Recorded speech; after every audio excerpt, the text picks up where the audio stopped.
So good afternoon, everyone. Hope all of you are keeping well and safe as always.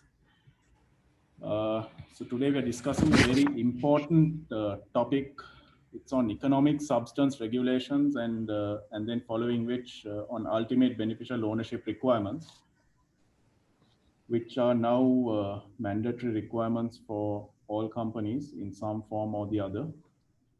And there are quite a lot of complexities when it comes to these things, depending on the company type and so on. But I'm sure Afka will break it down in a much more simpler form to us. And hopefully by the end of the webinar, we'll be in a much better position to understand these requirements. To officially start off, can I cordially call upon our chairman of the Sri Lankan Business Council, Mr. Suren Swaminathan, if you can just please welcome everyone. Good afternoon and welcome to one of our sessions that has been postponed for a very, very long time because we wanted to have it on a face-to-face basis, and it has been kept postponing from, I think, from January, right? Long before that. So Afkar kindly volunteered to do this presentation today because there are a lot of changes taking place in the business market, and ESR is one of them, and the other one is Ultimate Business UBO. So these two. So then we asked him whether he could do a presentation because he does the presentations all over the place. So we kindly requested him to do that for our members also, as he felt our members who could benefit quite a lot from it. So Afkar, thanks a lot for volunteering to do this for us.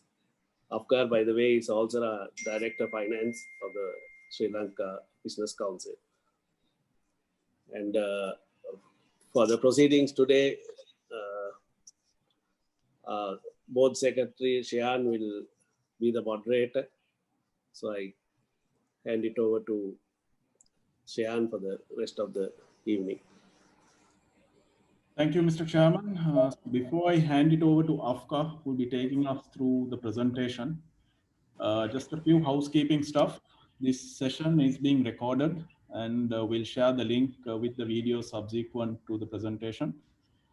And also, if there are any questions, I'm sure most of us will have a lot of questions for Afka today. So please share it on the chat box, and we'll take up all the questions at the end, so that we don't disturb the flow of the presentation. And I think that will some of the questions might be answered during the presentation itself. So if you can please post your questions on the chat box, we'll take it at the end.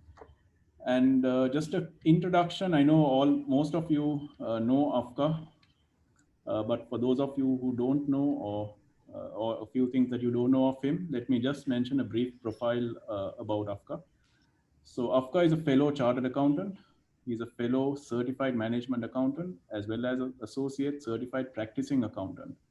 He's also got a master's of business administration from the Washington University, that's in the USA. And he's got multifaceted experience of over 30 years. That's quite a lot, including Big Four accountancy practices, multinational companies, local and international NGOs, both covering Sri Lanka, Bahrain, as well as a few other countries such as Kuwait, UAE, Norway, and Sweden.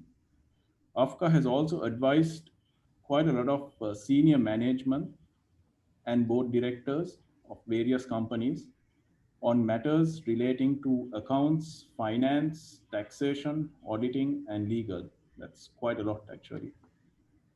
He joined Axis Auditing and Accounting LLC in the year of 2011 and spearheaded the operations of auditing and advisory divisions.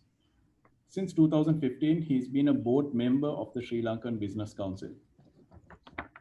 With that, let me welcome Afka. Over to you with the presentation. Okay. Thank you, Shian. Hi, everyone. I'll just take you through the Economic Substance Regulation. In shortened form, it is the ESR. Just to give a background, how the ESR came into effect in UAE. European Union and OECD countries started to update their regulation requirement for tax jurisdiction, where they were seeing countries which they don't have tax regulation as well as enough substance, and they allow businesses to come and start and evade tax from OECD and European Union. So during that time they found UAE was one of the countries, and they blacklisted UAE in March 2019. As a response, in April 2019, UAE enacted a regulation, ESR regulation, number 31 of 2019. So that is how the ESR came into effect in UAE.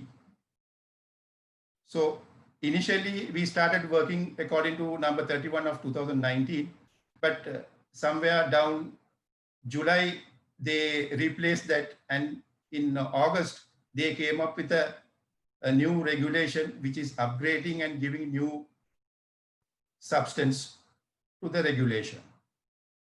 The new regulation goes as number 57 of 2020. We will see what are the changes and what is there inside this new regulation.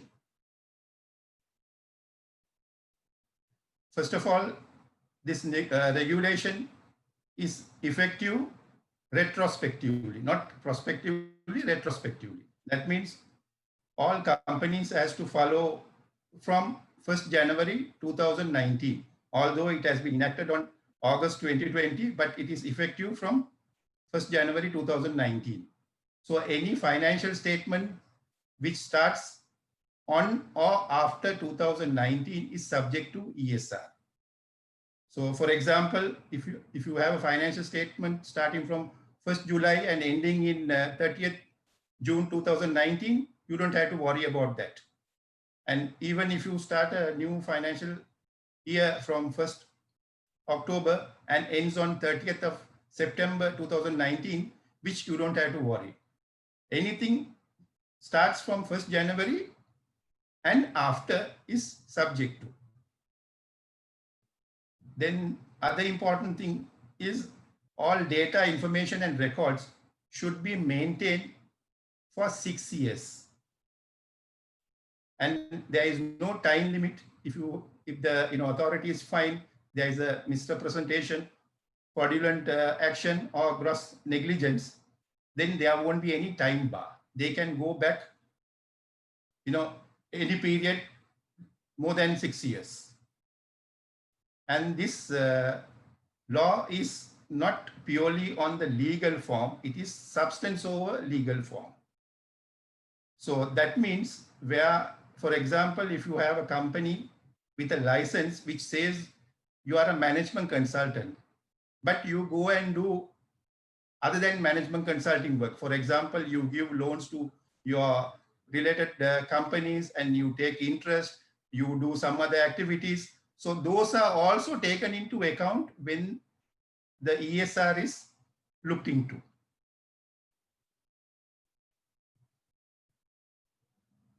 These are 3 authorities which is very important, and it will be repeated over and over in this session.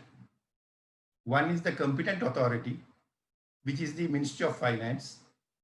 Then the other one is the regulatory authority, which will be the mainland, for example, the Ministry of Economy, or the relevant free zone, maybe DIFC, DMCC, or whatever the free zone which is there. So in the earlier law, number 31 of 2019, these 2 authorities were there. The addition is the third one, which came in the 2020 number 57 law. That is the National Assessing Authority, which is the FTA, that is the Federal Tax Authority. So the function of all these authorities are, now in the case of competent authority, they collect information and share with the other foreign competent authorities overseas. because that is the main objective of this ESR. For example, like if you are a company from European Union, you have come here, started a business to like evade tax. So then they will pass on all your information to that relevant country. Then the regulatory authority is the authority who will be working with you for collecting all the information from whatever the things you do according to the license and whatever the things you do more than the license. Then the third authority, that is the FTA, the National Assessing Authority, is the policing unit. The policing unit means they are the people will come, do surprise check. They will check all the document to see whether you are complying or not. If you are not complying, they have the authority where they will immediately make all the fines as per the regulation. So these three important authorities will be repeated in the rest of the slides as well. As per the Article 3, these are the 9 relevant activities they have found for the time being as relevant activities for ESR. Banking, insurance, investment, fund management, lease finance, headquarter business, shipping, holding company business, IP, intellectual property business, distribution and service center business. So they think these are the more important one at the initial stage, and they have come up with this as per the Article 3. We will look into this in detail, okay, how it has to be looked when it comes to the business. So who should apply this one? LLC, a limited liability company, whether it is a public or a private company. If you are following that one of the 9 relevant activities, yes, it is subject to you. A partnership, it can be a general partnership, okay, unincorporated partnership, it is subject to that. Or any legal entity is subject to that. So these are the ones who will have to follow and comply the ESR. And to whom it is not applicable is a natural person, a sole proprietorship, trust and foundation. If you are in that category, this ESR is not applicable for you.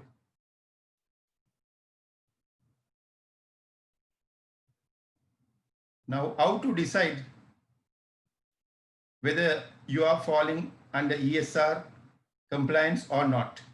First thing is, we'll have to see whether you carry out a relevant activity. If it is no, you don't need to worry, no action. If it is yes, then there's another question.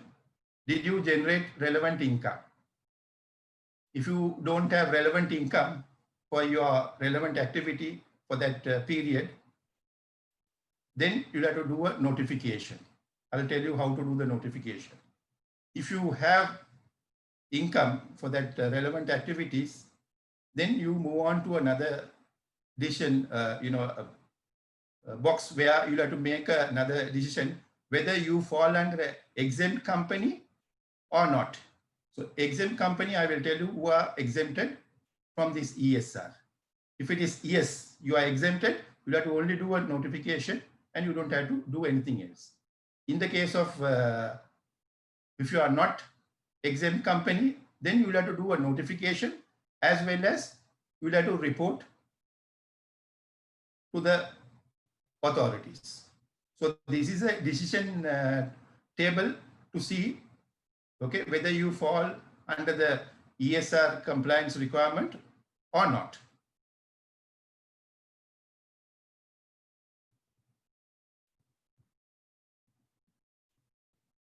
Now this question of exempt licensee. A licensee is the person who does, an entity who does relevant activity. So hereafter the terminology will be licensee. So any entity who does a relevant activity is called a licensee. So if you are an exempt licensee, what are the things which will qualify you to be the exempt licensee? First one is you are a company who have a tax jurisdiction outside UAE. For example, a company from European Union has come here and started a business in DMCC or DWC or any of the free zone or even in the mainland, where their financial statements are consolidated in their respective country and tax is paid there.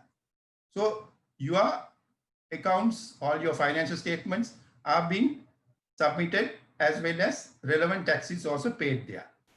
So that is the main purpose. So you can opt for exempt licensee. Then the second one is investment fund. Investment fund is where, you know, like you raise funds and you pay a profit or a gain. So if you do this activity inside UAE, then you also fall under the category of exempt licensing.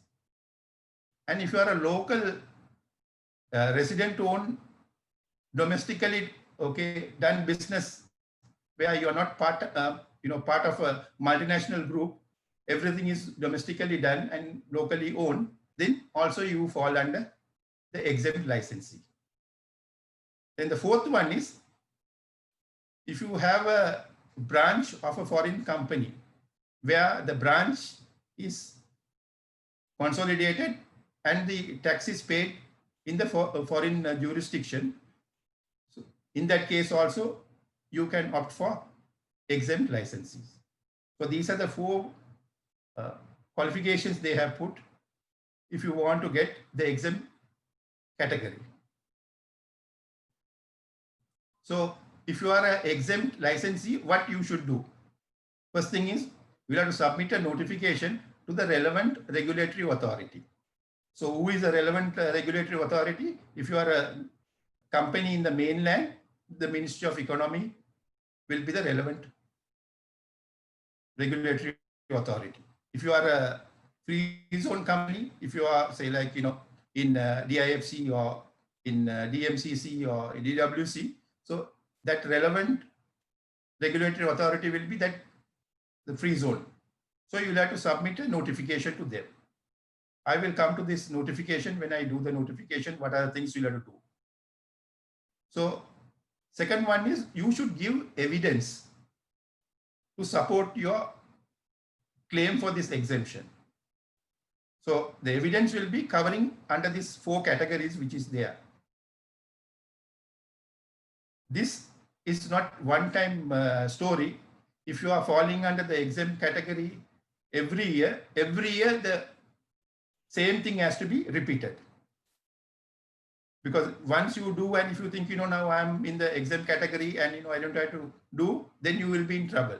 Every year you'll have to inform the relevant regulatory authority supported by this document to say that, you know, you are qualifying for the exempt licensing. These are the relevant activities and these are the relevant regulatory authorities. If you do banking, the UAE Central Bank and the financial free zone, for example, DIFC or ADGM. If you do insurance business, the insurance authority, the free zone or the financial free zone. In the case of investment fund management business, the Securities and Commodities Authority and the free zone. Then lease and finance, UAE Central Bank and the free zone. And rest of the other things, the Ministry of Economy and the free zone.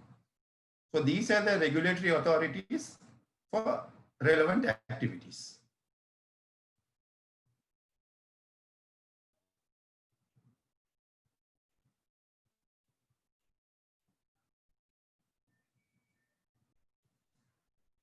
Now we'll come to the provisions as per the Article 10, what the National Assessing Authority, that is the FTA, is supposed to do. So FTA has to inform Ministry of Finance when a licensee, a company which is not fulfilling the ESR requirement. We'll see what are the ESR requirement and the test in the subsequent slides. So if they don't fulfill as per Article 10, they have to inform the competent authority, Ministry of Finance.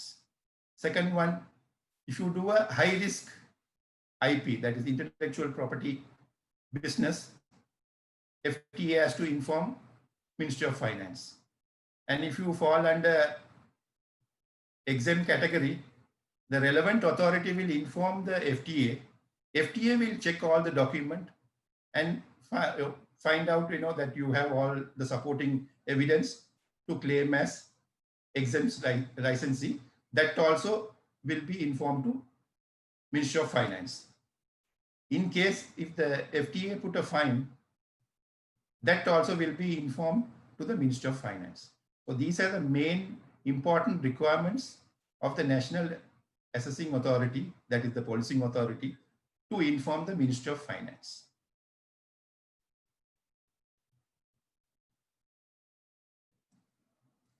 Now the competent authority, that is the Ministry of Finance, they also have a job to do according to Article 11. If you don't fulfill the requirement of the ESR, they will inform the foreign competent authority of the parent as well as the ultimate beneficiary owner country. For example, if you are a European Union country and a company from that country, and if you do business here, either in mainland or in the free zone, and as per the requirement, you don't fulfill the requirement, the substance requirement, so that will be passed on to the relevant country, the competent authority, because they will know that you have gone out of the country and started a business without having proper substance. So they can take necessary steps and actions accordingly. Then same thing, if you have a high risk IP, they will inform the foreign competent authority what is the business you are in. Then with the exempt license, they will inform saying that you have claimed exempt license based on those 4 categories, one of those 4 categories. So this is the outcome. And also the fourth one is, whenever it requires additional information, it will ask from the regulatory authority and the National Assessing Authority to check and provide to support the decision. So this is a requirement as well as the obligation of the law to the foreign countries. The main purpose, you can say, is this. Whatever they know, they inform all the foreign countries about yourself.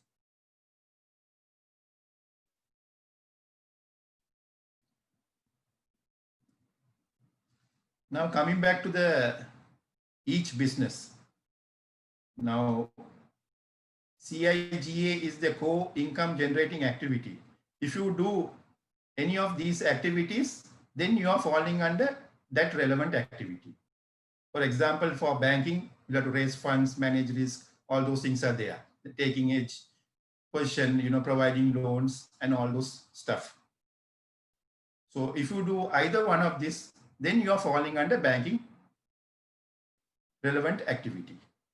We'll take an example.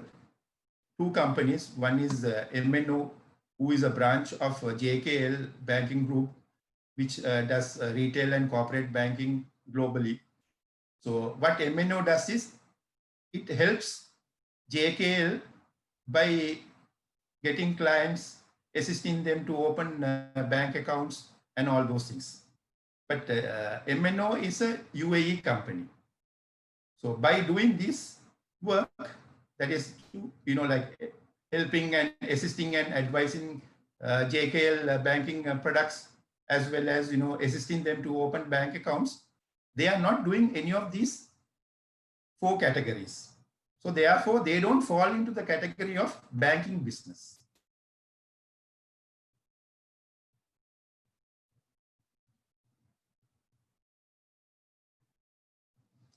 Then comes to insurance business. So if you do risk calculation, prediction, underwriting and all those things, then you are falling under the insurance relevant business. So if you get any income, that is the core income which you have generated is from this, then you will fall under insurance business. So there's another example here. Intermediary LLC is a company which help to promote as well as to do services to facilitate insurance business. They themselves don't do insurance work. It is purely a insurance broker's business they do, which is not covered under these relevant activities. So therefore, intermediary company LLC, by doing these services, is not falling under the ambit of insurance business.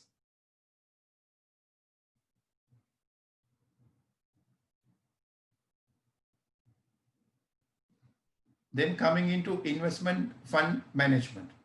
Already you know that, if you are a fund manager, if you raise fund, investment fund purely locally and, give profit as well as the gain, then you are exempted. But if you go and do more than that, with all these things, making decisions and, holding and selling and all those things, then you are falling under investment management business. Now here there is 3 companies. Trinity is one company, then MPS is another company, and NEO is another company. So Trinity has a fund which is registered with the Securities and Commodities Authority. It has appointed MPS to do their day-to-day as an investment manager to manage their day-to-day work. And also it has appointed NEO LLC to administer this fund. So as per the requirement, Trinity is not falling under the category of doing the business of investment fund management. And NEO is also not doing, because it is only administrating the fund. But MPS is managing day-to-day responsibility by taking decisions and all those things. So therefore, it is falling under the ambit of investment fund management. So whatever the income it generate will be subject to ESR.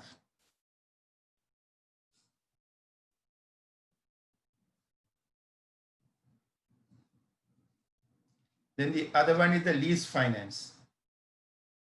So this business is like, if you generate any income from fund, agreeing fund terms and, identifying assets and leasing, then giving loans and taking interest and managing risk, then you will be doing leasing and finance business. So the example here is, first example is STU has given 1 million at the rate of 10% to its subsidiary. So when you give even to a subsidiary for an interest, then you are falling under the category of lease finance business. Maybe this STU is doing some other business, but since it has given this 1 million, automatically it falls under lease finance and it has to comply this ESR.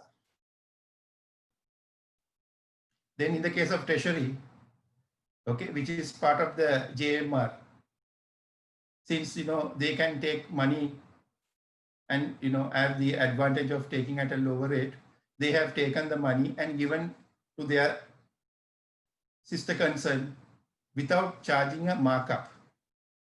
Even if you don't do that without adding a markup, and if you just give it at the same price, whatever you have taken, still you are falling under the category of lease finance business. Then the third one is, normally businesses, they don't pay invoice on time. So most of the invoices, they will say like, the period is 45 days. And, if you go beyond 45 days, I will charge you 2% interest. So in that case, whatever the interest they charge, it is just, okay, it is not their main core income. That is to safeguard the collection of money. So they don't fall under the category of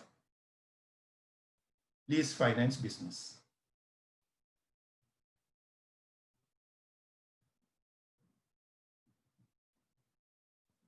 Now comes headquarter business, because there are some companies, they have headquarters in UAE and they carry out business. So if you take relevant management decision and if you incur some expenditure, operating expenditure, and coordinate with the group activities, then you are falling under the category of headquarters business. But you should also have some connection with foreign group companies, and overall you should take the responsibility of the group success and the performance and all those things. These are additional parameters they have given to look into the business. And there is another component which also has to be looked into, the senior management. The senior management is here. They take day-to-day control as well as manage risk and all those things. So these are things which gives the power to see whether you are falling under headquarter business or not. Now here they talk about group, foreign group companies. A group is 2 or more entities related through ownership or control and required to make consolidated financial statement. So then only you will fall under the category of a group company.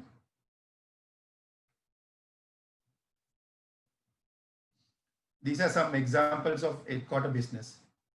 PLC is part of a multinational company where the strategic decision, senior management, risk management, and sharing of cost, everything is done here in UAE.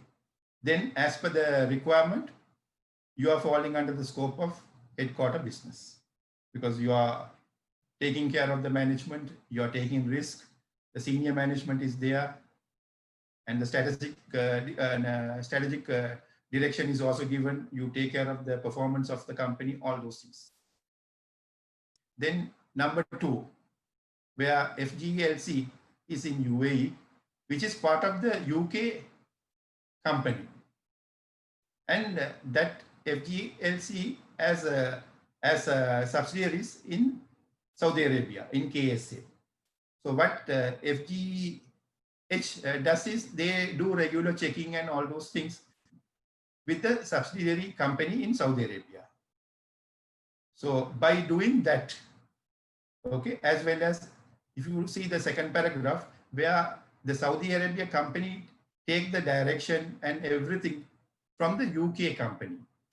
So FGLC mere doing this work won't qualify for the headquarter business, because to qualify for a headquarter business, you should do strategic direction, the senior management has to be there, then the risk, okay, management has to be there, all those things have to be fulfilled. Here they are just looking after the subsidiary performance and having some control, that's all. So they don't qualify for that one.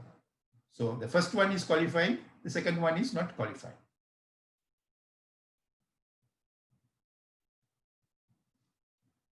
Then comes to the shipping business. So if you do any of these activities and generate income, then you will fall under shipping business category. So the first example is Charter LLC charters boats to Cargo LLC. So Cargo LLC does the work. They use that ship to carry cargo from UAE to other countries back and forth. So in this case, just chartering by Charter LLC won't qualify for the shipping business. But in contrary, Cargo LLC, they are not owning the ship, but still, since they carrying on this business of transporting and carrying cargoes, they will be qualifying for the shipping business.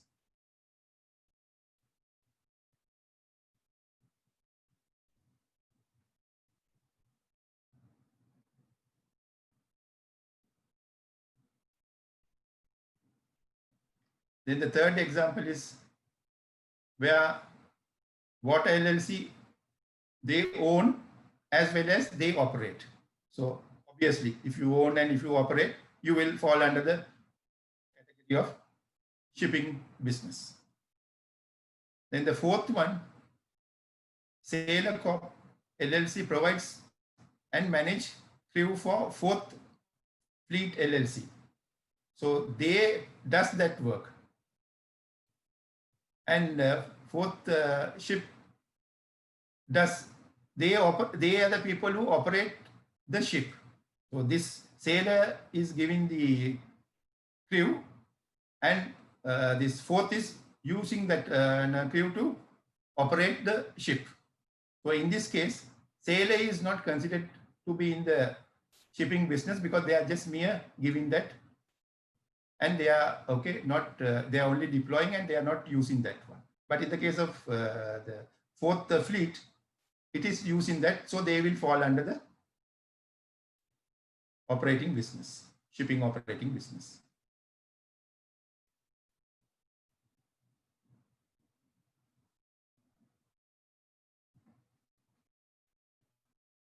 Now there are a lot of holding companies in UAE.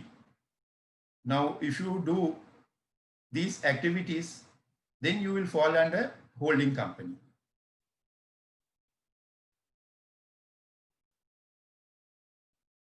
Where you generate income by investing, and you get dividends, capital gains, and all those things are there.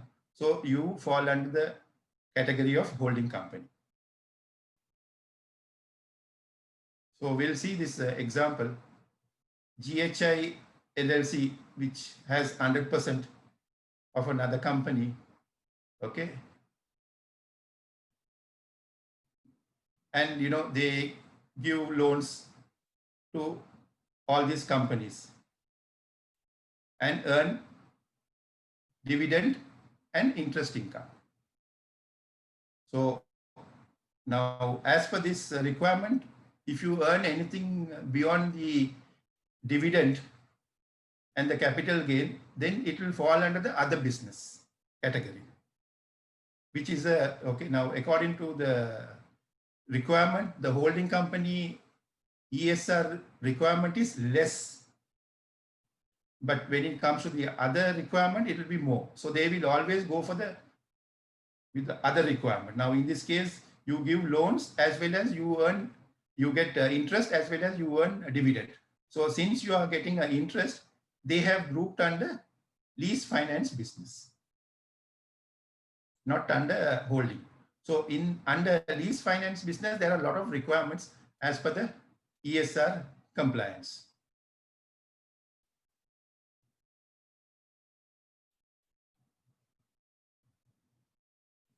Then in the case of TLLC, act as a trustee to number of unconnected trust and holding assets. So they are doing purely the trust services business. They are not doing the holding company business. So as per the relevant activities, having a trust business is not a requirement to fulfill the ESR. So they don't have to worry about that.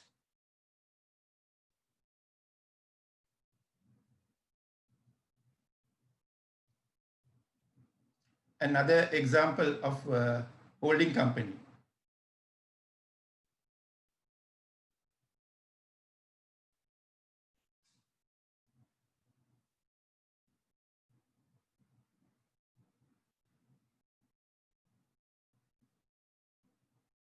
So they get income by investing, holding shares of a subsidiary companies. So that qualify for the holding company business.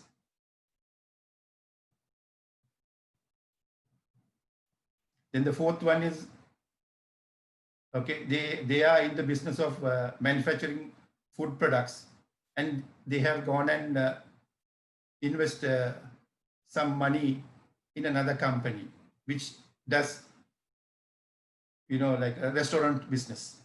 So since you have gone and invest, you will get dividend income, but your main income is not dividend income. Your main income is food manufacturing business. So you don't fall under holding company. because the core income has to be there. The main purpose of identifying the relevant activity where the core income has to come. Now here, the dividend income is a secondary income. The core income is manufacturing of food products.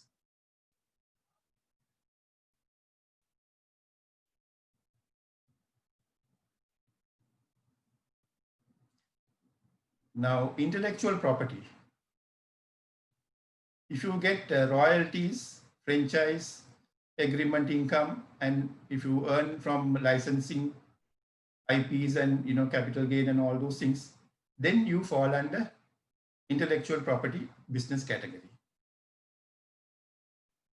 So what are they? They are categorizing the intangible of intellectual property rights as copyrights, patent, trademarks, brands, technical know-how, all these things. So if you have these things and if you make income from any of these things, then you are falling under the category of intellectual property because your income is generated from either one of these, from the copyright or patent or trademark or brand or technical know-how, by the way of royalty or franchise income, whatever the agreement which you have put. So the example for this, L company owns a brand for which the license to do in return of a royalty. So they have the license and they get the income also from that. So automatically they get into the business of intellectual property because they use the license and they earn royalties. So in the case of chocolate company, the number 2, so they have the trademark, but they manufacture and sell chocolate. So they don't earn anything from that trademark, but they generate income by selling chocolate. So you don't fall under the category of intellectual property business. Then the third category is a software company. They have developed a software platform and they have sold that and they have earned income by selling the licenses. So when you do that one, automatically you fall under the category of intellectual business.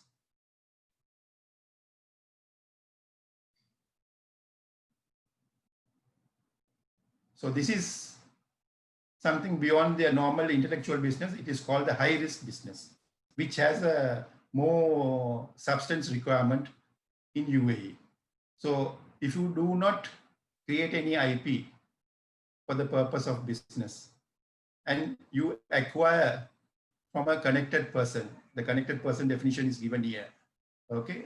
Or you give some consideration and do some R&D and you acquire that. Or you license and sold IP asset to one or more connected person to earn income from a foreign connected person for the purpose of exploitation of IP asset. So if you do any of these 3, then you are falling under the category of high risk intellectual property business. So a connected person is any entity is part of the group as a licensee or an exempt licensee. So if you are a part of a group, whether you are exempt or you are part of the ESR license, then you are falling under connected person.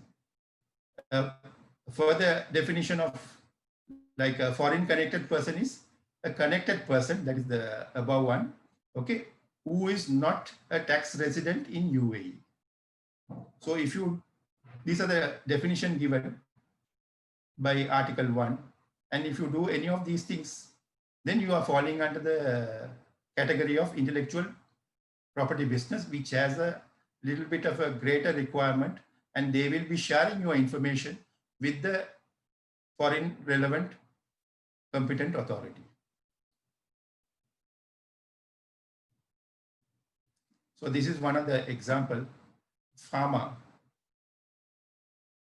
who is a resident company in UAE, they earn income, gross income from licensing the patent for new medicine to its group located in Egypt and KSA. So it's a group company, but outside UAE.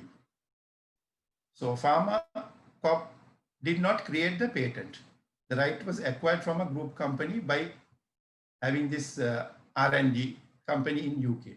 So they have not created, but they are using another company's patent to generate income through a foreign connected person.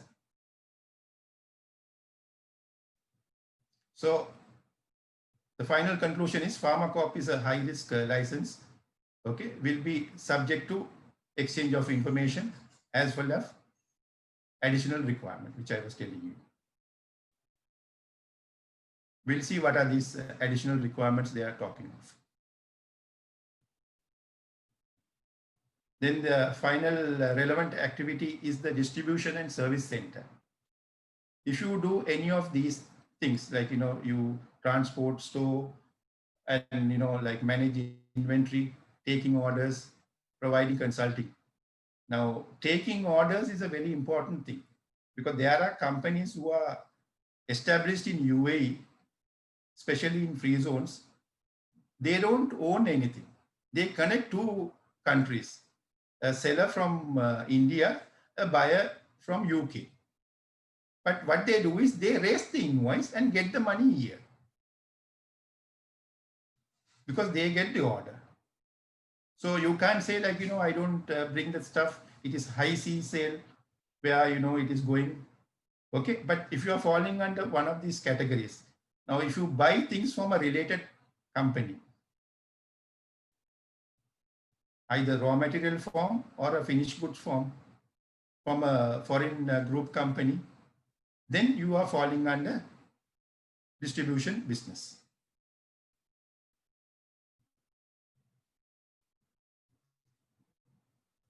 Then the other one is the licensee engage in a service center business. If you provide consulting, administrative or other services to a foreign group company. So we'll see the definition. What is this foreign group companies? Two or more non-UAE entities related through ownership or control required to prepare financial consolidation financial statements.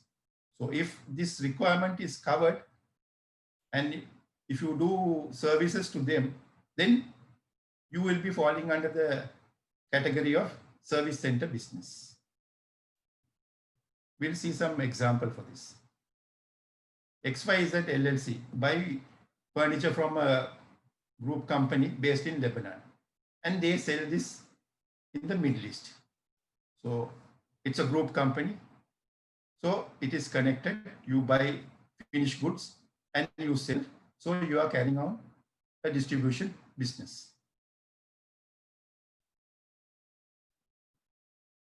Then the second one is TUV LLC. They have established a company in Ajman Free Zone to provide HR and administrative services to a group company in Kuwait with a recharge at cost. You don't make a profit, but you charge the same amount of the cost to the Kuwait company. So even if you don't charge even, still you are doing for a related company or the group company, you are doing a service center business. So whenever you do anything, either you buy and sell with a group company product, or if you do any services to a group company from UAE, it is subject to distribution and service center business. So you are subject to ESR requirement.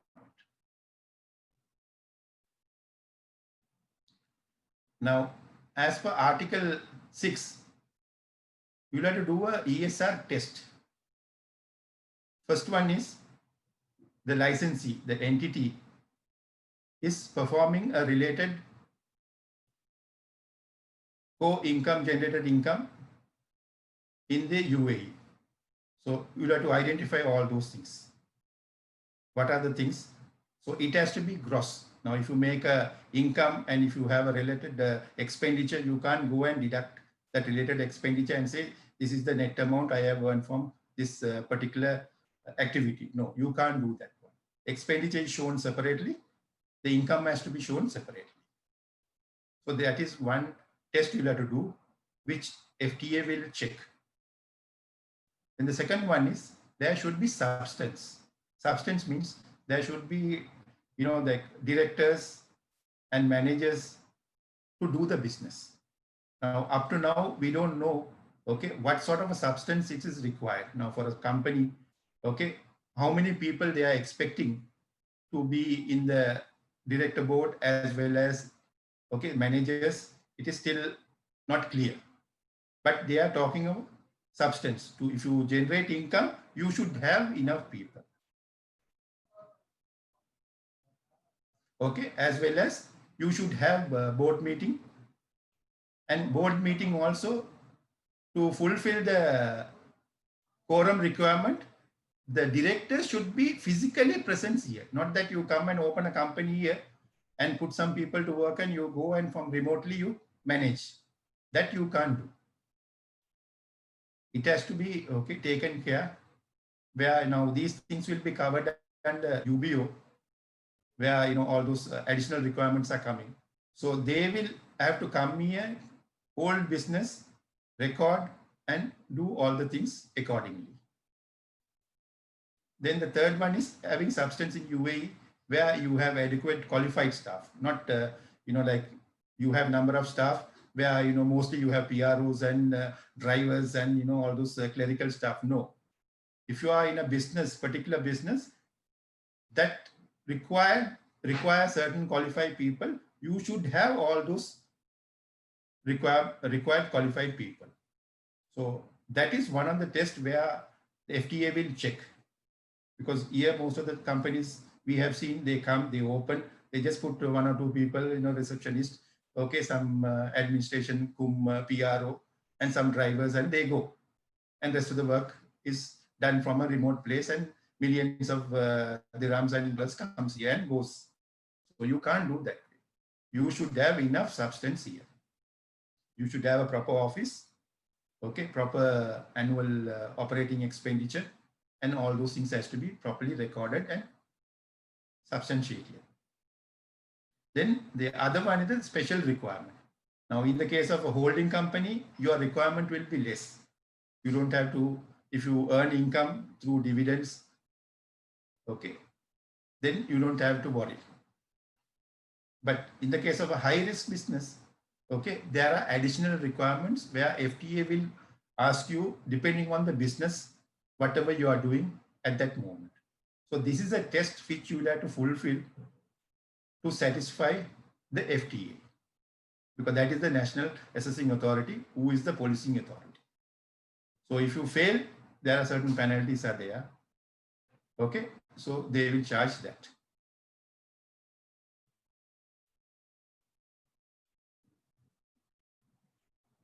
So the next question is when to notify. Okay, when to file notification.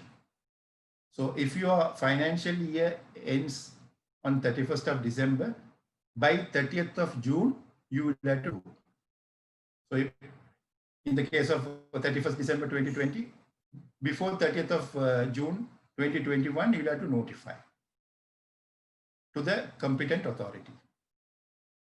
Then if it is March, the 6th month is 30th of September 2021. If it is June, December, September. So this is the time they have given. Once your financial year is completed, before ending of 6 months, you'll have to notify. Okay. So what is this notification? So there are 7 categories are there. First one is they ask more, like running into 2 pages about the licensee, the details, including whether you have a registered VAT or not. Then the second one is they ask if you are having a branch or anything like that, the branch details. Third one is what is your reporting period, from which date to which date. Then the fourth one is the relevant activities in detail. I'll tell you why they are asking in detail when it comes to the annual report. Then if you are an exempt company, you'll have to give the reason why you are exempt with all the details. Then ownership information, who is owning? So all those information has to be provided. Then the final one is the declaration. So they allow a director, a compliance officer, a senior management to fill this declaration, because in case if something is not correct, okay, that person will be held responsible on behalf of the business. So this is a very serious thing. When you are doing the notification, you have to be very careful.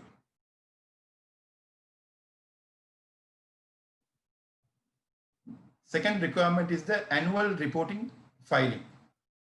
This is, you have to do it electronically with the Ministry of Finance portal. Still the portal is not ready. For example, now January 1st, 2019 was the starting year. So your financial year will be ending on 31st December 2019. So before 31st December 2020, you will have to submit the annual reporting to the Ministry of Finance. So what is this? Now that also you can't put in your own currencies. You can't have, European, but that euros and, Japanese yen and, all those things. Only two currencies are allowed. You can do the reporting in AED or USD. The first requirement is the general requirement. They ask a lot about the business and all those things. Then again, the branch details, like how they were asking about in the notification. Then the reporting period, from which date to which date. Okay, any updated information you have, you'll have to fulfill that. Then the financial information. So financial information will cover whether these are audited, unaudited, reason for unaudited, okay, all those details they will ask. And the relevant activity. What is the relevant activity you are carrying on? And based on each relevant activity, how much is your gross income component you have to give. For example, you have made 10 million and you have three relevant component. 10 million has to be broken down into those subcomponents. And you have to say, I earn, as by doing this 2 million, I earn another 5 million from this, another 3 million from this. You have to give all the breakdown. Then the ownership information. Now, in the case of, if you are outsourcing any activities, you will have to give all the details. Okay, to whom you are outsourcing all these things. Because there are companies, they come, they start the business, most of the things are outsourced. So one, like you will sometimes fail in your ESR test. Second one is, if you're outsourcing, you'll have to give, they ask a lot of information about that. Then, how are you managing that? Directed and managed in the UAE. How many board meetings you kept? Okay, all the details has to be fulfilled. Same way, declaration, either a senior management, a director, or a compliance officer has to fill that. So this is a very lengthy one. If you see, it's running into about 15 to 20 pages.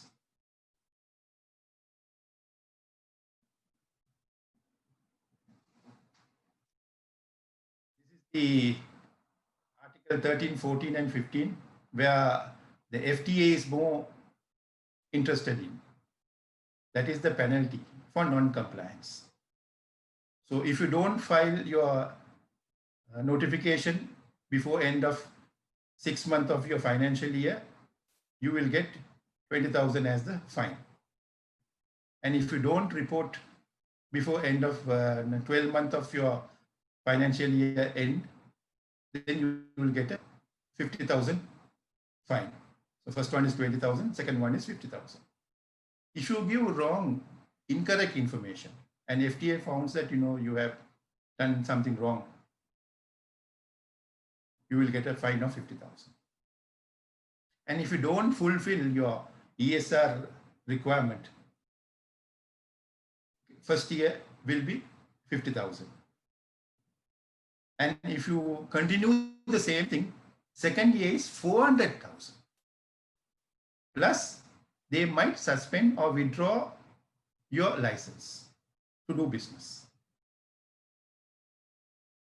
So this is the penalty part which FTA will be monitoring and doing. That is the National Assessing Authority. So make sure that you don't get into any problem. Okay, anytime you want, we are there. We can support you for last couple of months now. Okay, to make sure you comply. Even accidentally even you don't put wrong things and you get a fine of 50,000. So the first part of the session is over. Now we are moving on to the second part, which is the UBU, which is a very short presentation where you can see, but it is a very interesting one. The existence of UBO came with the enactment of the Cabinet Resolution of 58 of 2020. Before that, they had another one in 2020, but that got replaced. But it was not so popular also, but no one knew what was there. But immediately they came up with some additional things. Why this came is the important thing. You can see the underlying reason is given below. They want to make sure UAE soil is not used for any money laundering purpose. So any amount coming into UAE, they want to see who is owning that and why it is coming here. That is the underlying reason.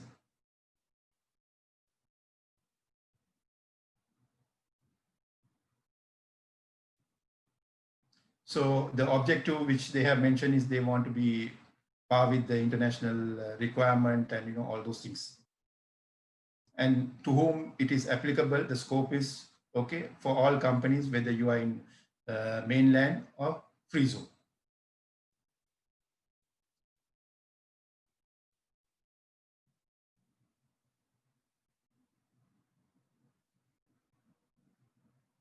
So it covers 4 categories. The first one is the individual. So if you own or control 25% or more of shares or having voting rights, then your details has to be filled in the UBO form. Then the second one is ultimate owners or control, whether directly or indirectly, 25% or more shares. Now we had a very interesting case. There was 4 levels. A DMCC company owned by a Netherlands company. That Netherlands company was owned by a Belgian company. The Belgian company was owned by a UK company. And the UK company has been ultimately owned by Hong Kong company. So they want to know who is ultimately behind in this DMCC company. So there are 4 steps were there, and all were corporate investors. Company A, Company B, Company C. So finally we went and checked Company D, which is in Hong Kong, and there were 3 Chinese partners were there, shareholders were there. We got all the details and we filled those information. So that is the ultimate requirement. Then the other one is like, you hold directly or, indirectly, and you have, rights to appoint directors and you are in the board. So even that also has to be taken into account. And also if you have the power of exercising the control of management and control body and corporate and all those things, that is also has to be. So if you are an individual, directly or indirectly, if you do these things, either you have 25% or more shareholding, or if you have control, then automatically your details has to be fulfilled according to the UBO requirement. Then the second one is the partnership. So if you are having a partnership, so the details of the partners who is contributing 25% or more has to be mentioned. Then third one is the nominee. Now, if you are a person who is acting for another person, so the other person's information has to be fulfilled here, because the nominee is the person who is acting for an ultimate owner. So they want to know who is behind this nominee. So all the details has to be filled. Then in the case of a trust, either you are a settlor, trustee, or beneficiary, and all those things, those information also has to be filled in detail. So these are the 4 categories governing the UBO. So what is the requirement of this resolution? They want in-house maintain register of shareholders.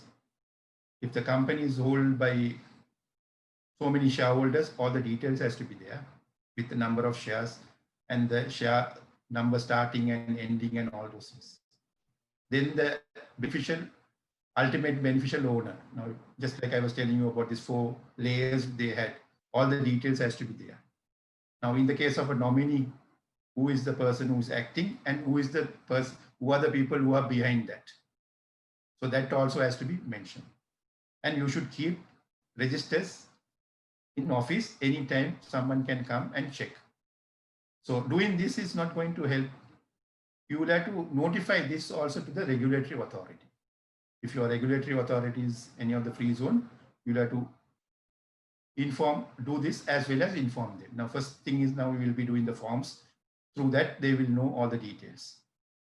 So any changes which happen after that, within 15 days, you'll have to update the register as well as you'll have to inform the relevant authority. You can't go more than 15 days. So this is the requirement to keep all the registers in-house as well as share the information with the relevant authority.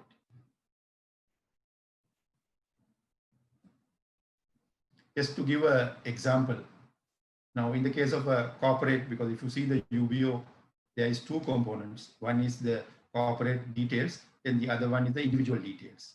Now I have taken an example, say that, internationally DMCC has 3 corporate entities, namely Inter is having 33%, Nation is having 34%, and Ali is having 33%. This is the composition of that DMCC company.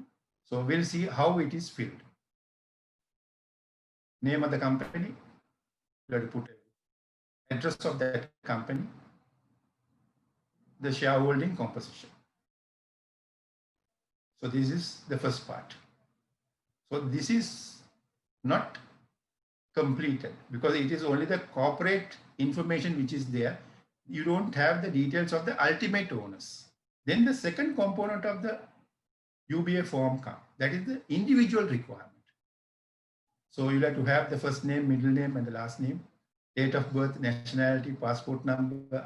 If the person is living here, the Emirates ID, okay, resident details, okay, locally or internationally, and the number of shares. So I have given the details here saying that Inter is having Simon King is 60% and their address and okay, and all those things. Okay, so we'll see how it is filled here.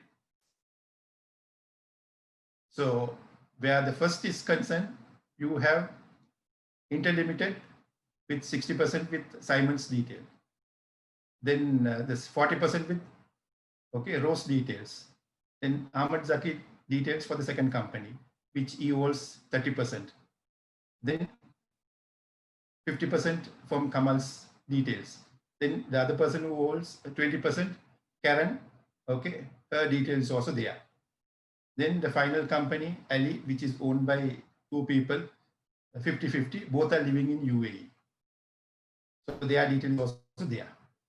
So this is the way you will have to fill the UBA form.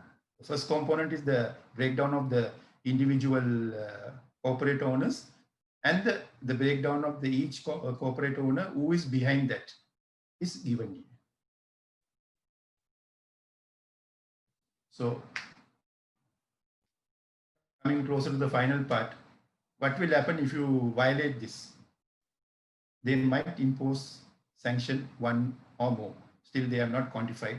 what sanction they will be doing. So the Ministry of Economy or the licensing authority, if you are a mainland company, Ministry of Economy, if you are a free zone, the relevant free zone may impose one or more sanctions.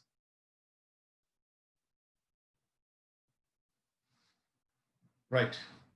Over to you, Shian. You can ask all the questions. Thank you very much, Afka, for that very insightful as well as a very colorful presentation. I'm sure most of the attendees would have enjoyed it. And during COVID, we normally say stay safe, but with ESR and UBO coming in, I think we have to say stay safe plus stay compliant as well. Given all the fines and penalties that we saw. Coming to the questions, there are quite a lot of questions, of course, that have come in. Let me put them through to you one by one in the order in which they came.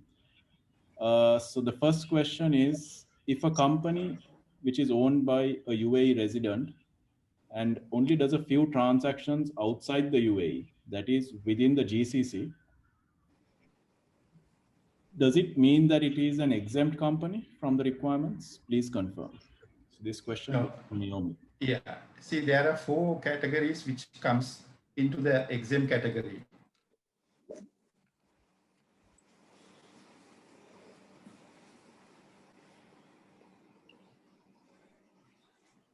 So if you are a local company, if you do it all business domestically, then you are okay falling under the exempt category. So if you start doing outside and you have some, like some sort of a relationship or group or something like that, okay, and if it is a relevant activity, then you don't fall under the ambit of exempt company, because it has to be locally owned and locally done business. Okay, hope that answers the question. There's another question from Ranil. Will there be a situation where other business sectors will fall under the relevant sector or relevant activities going forward?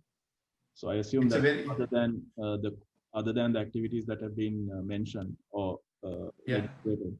And then there's a continuation to that. I guess trading companies, LLCs, are the ones who are most vulnerable, and I think most of our members also engaged in some sort of trading. And typically, where they have breaches with banks on such ESR fronts or not. So let me just repeat that. I guess trading companies, LLCs, are the ones who are most vulnerable to KYC, UBO verifications, where they typically have typical breaches with banks on such ESR fronts. So the second part is more of a comment, but maybe you can comment on that as well, Afka. And the question is whether there would be any, do you think there would be any business sectors that would be added into the... Yes, because this is the first trial phase. They are trying with 9 relevant activities. So this won't end here. Depending on other businesses, how they are, with this, they will learn a lot of things. From there, they will move on to other relevant business and it may get increase. Okay. Then the second one is regarding that trading business, whether you do trading or not. Okay. If you are okay coming under the ambit of these relevant activities, automatically you'll have to comply the ESR requirement. All right. The next question is, I think this is a very valid question which most might be having in a group context. If a company provides intercompany loans without any finance charges, so I think it just needs to be reiterated because I think you mentioned it during the presentation of CA. Without any finance charges or interest, a company shall not qualify under lease finance. So he just wants to reconfirm this. Yes. Now, Not no charges at all. I think that's yeah. See, like if you charge a income, okay, interest, then it will become your income. If you don't have any income, there is no way that you are falling under that relevant activity. Yeah. The next question is, what if the senior management is all based in the UAE, but the legal entities are situated outside the UAE? will that fall under headquarter business? No, headquarter business is the requirement is like, they should have the senior management as well as they should give direction and take and manage risk. So if the senior management who are sitting here, who does that one, then you are falling under the category of the headquarter business. All right. And there's a question from Ravi. Just wanted to know, when you have a company in Dubai and at the same time you are a partner for another branch in the UAE, as well as a partner for another company in the UAE or branches in other countries, how does it work? No, first of all, we'll have to see whether you are doing Basically, the idea is that he's a partner in multiple companies, which is in different forms. You are directly as a partner in a branch, in a foreign company, and in a foreign country. So that's, I think, yeah, that's the question. It covers both ESR as well as the UBO. Where ESR is concerned, we'll have to see those companies are doing the relevant activities. So if they are doing the relevant activities, whether he's a partner or not, they'll have to comply. Yeah. Then the second one is if you're owning companies here as well as abroad, and if there has a connection, like I told you, like a company in the MCC owned by so many companies outside. And if he is owning the company in UAE through the company outside, then automatically they have to give details of himself, saying that, he is a partner who is, for example, having a company in Singapore, which is investing in UAE. So through that UBA requirement, they'll have to mention that. Okay. So Ravi, hope that answers your question. There's another 2 questions from Ranil.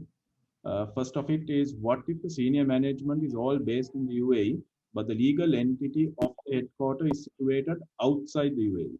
Will that fall under headquarter or holding company category?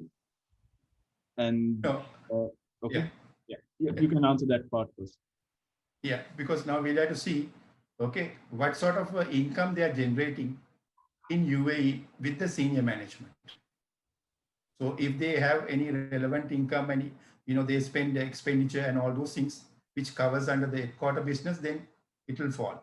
But the senior management is here and the entity is outside and they don't have any income in UAE, then they don't fall under that category.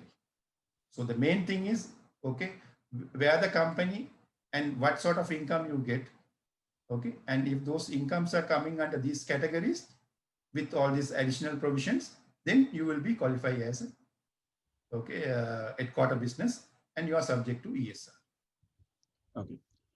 In the same context, where you have a local company and the headquarter is situated outside the UAE, and if there are intercompany loans between these companies which generate interest income, is such company exempted from the relevant activity? No, we'll have to see. Now here the UAE company is giving a loan and making an interest. That means they are qualifying for the lease finance business, because their main income will be generated. The core income generation will be the interest part. Yeah. So that is something which we'll have to check, and we'll have to see, when it comes to the foreign company, how they take the UAE company, whether they take this as a separate entity or they take the financial statement of UAE company, consolidate and pay taxes there. So if they do that one, then they can apply under the category of exempt licensee.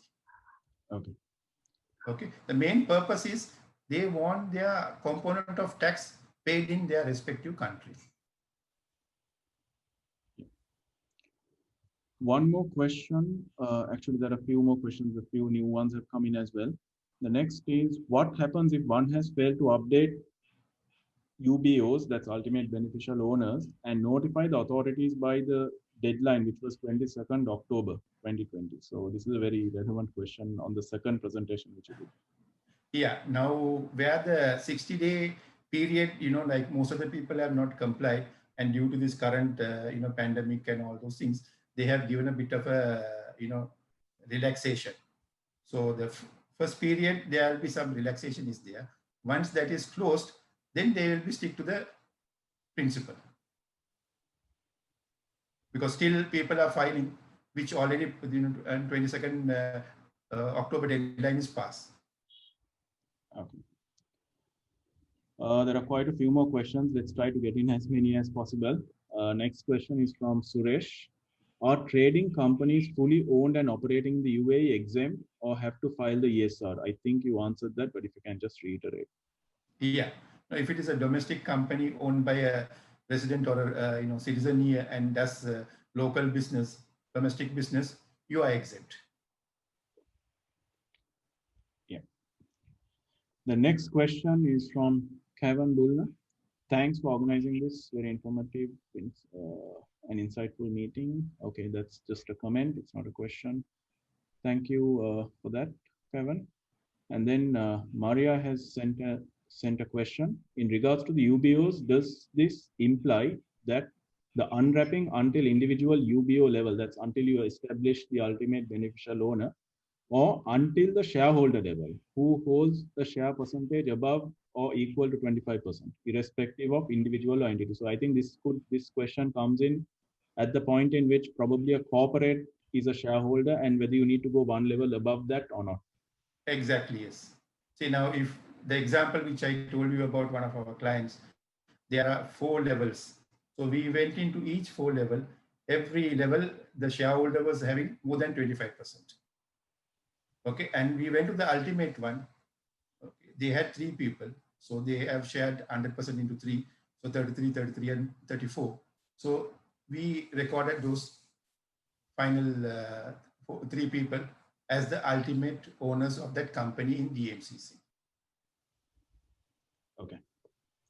So hope that answers your question. There is one more question from Valentine. Trading company fully owned and operating in the UAE and source income is only from commission on sales. Is it exempted from filing for ESR or not? Yes. Any company, any activity which is not falling under the ambit of relevant activity and it is owned and operated inside UAE, it's not subject to ESR. So up to now, commission income is not falling under any relevant activity. Okay. One more question just now from Suresh is, do exempt companies have to file exempt documents, an exempt document, and is there a simple file which can be downloaded? No. First thing is they'll have to notify. Second one is they'll have to support why you are claiming yourself as exempt company. And if it is repeated every year, okay, every year we'll have to do.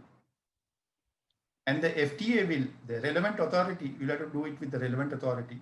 The relevant authority will pass the information to the FTA. FTA will check with you to see whether you are telling correctly or incorrectly.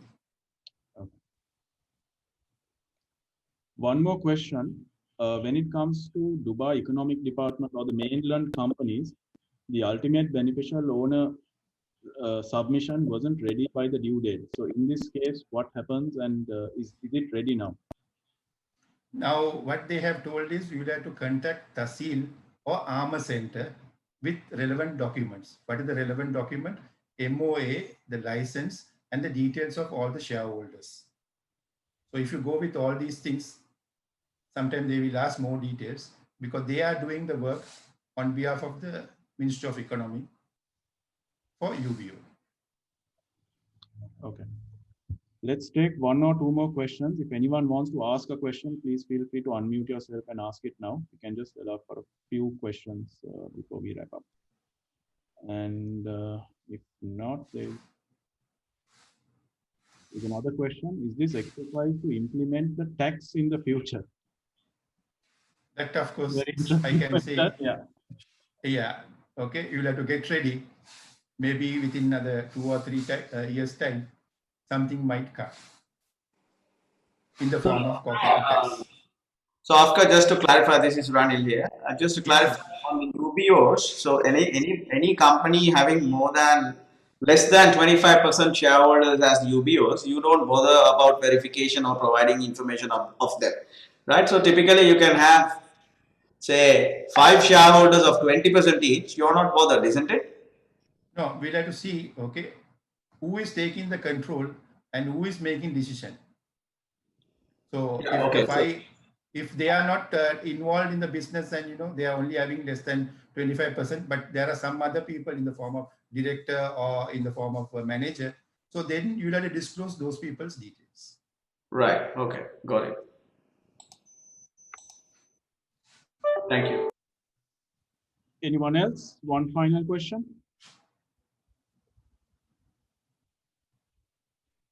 No?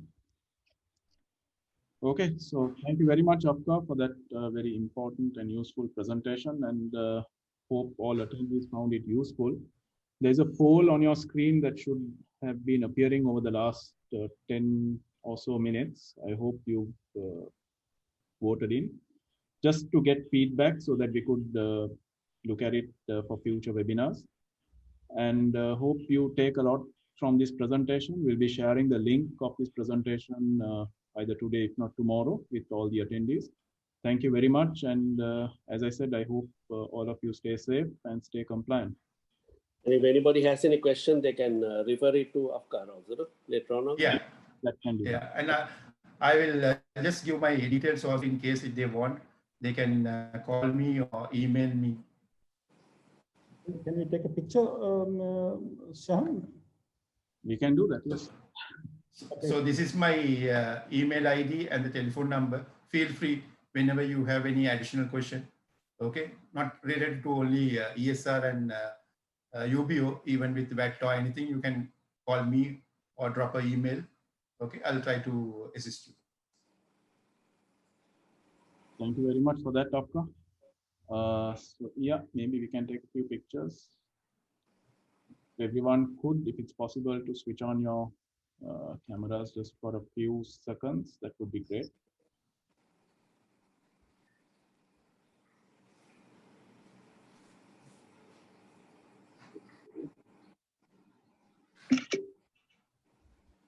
Afka, if you could stop sharing the presentation, I think then I can take a full sheet, like all together.